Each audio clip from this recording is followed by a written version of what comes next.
Finally মই এটা অনুৰোধ কৰিম, অহাকালি পঞ্চায়তৰ ৰিজাল্ট দিব, ভালো হ'ব, কৰবাত বেয়া হ'ব, কৰবাত ভাল হ'ব, কিন্তু আজিৰ দিনটো ভাল হলেও বহুত উৎসাহ দেখুওৱাৰ সময় নহয়। কাৰণ ভোট নিদিয়াজন মানুহেও কিন্তু সেনা বাহিনীৰ লগত আছে, দিয়াজন বিজেপিৰ লগত আছে, কিন্তু নিদিয়াজনো সেনা বাহিনীৰ লগত আছে।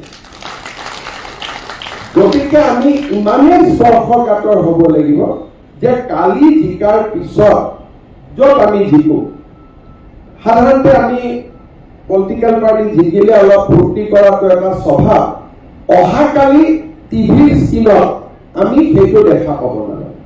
সকলোকে আমি স্পষ্ট নিৰ্দেশ পঠাব লাগে যে কালি ৰাইজৰ যিয়েই আদেশ নহওক কিয় তাক আমি কালি বিলম্বতাৰে সৈতে ল'ব লাগে।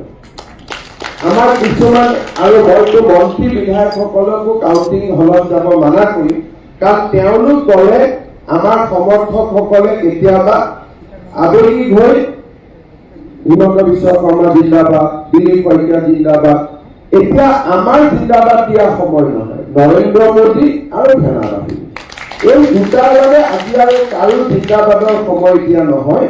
সেইকাৰণে আমি তলত স্পষ্টভাৱে খবৰ পঠাব লাগে যে হৰা কেণ্ডিডেটজনো কিন্তু ভাৰতৰ সেনাৰ লগত আছে।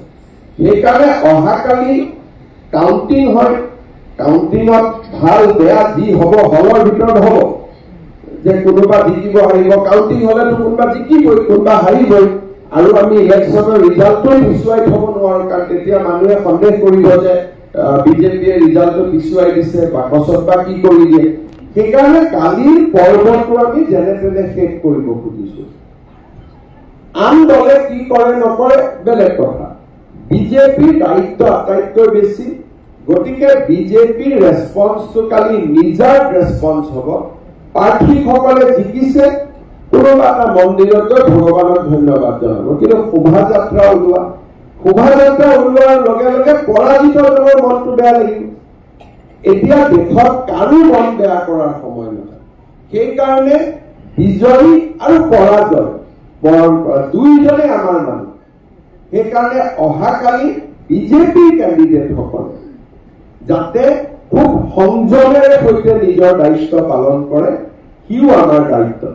মই আজি কালি ৰাতিয়ে দিলীপ শইকীয়া ডাঙৰীয়াক কৈছিলো যে মই এবাৰ দলৰ কাৰ্যালয়ত আহিম, আমাৰ যিসকল নেতাৰ প্ৰেৰণা আজি আমি চৰকাৰ চলাইছো, আমাৰ প্ৰধানমন্ত্ৰী অটল বিহাৰী বাজপেয়ীৰ পৰা আৰম্ভ কৰি দীনদয়াল উপাধ্যায়লৈকে আজি আমি সকলোকে পুনৰ এবাৰ স্মৰণ কৰিছো, শ্যামা প্ৰসাদ মুখাৰ্জীক আমি স্মৰণ কৰিছো, আৰু প্ৰধানমন্ত্ৰী নৰেন্দ্ৰ মোদী ডাঙৰীয়াক আমি কৃতজ্ঞতা জনাইছো অসমক কাৰণে যিমানখিনি তেওঁলোকে কৰি আছে। কিন্তু আজিৰ দিনটোত এই বিষয়ে আমি বহুত দীঘলীয়াকৈ কথা পতাৰ সময় নহয়।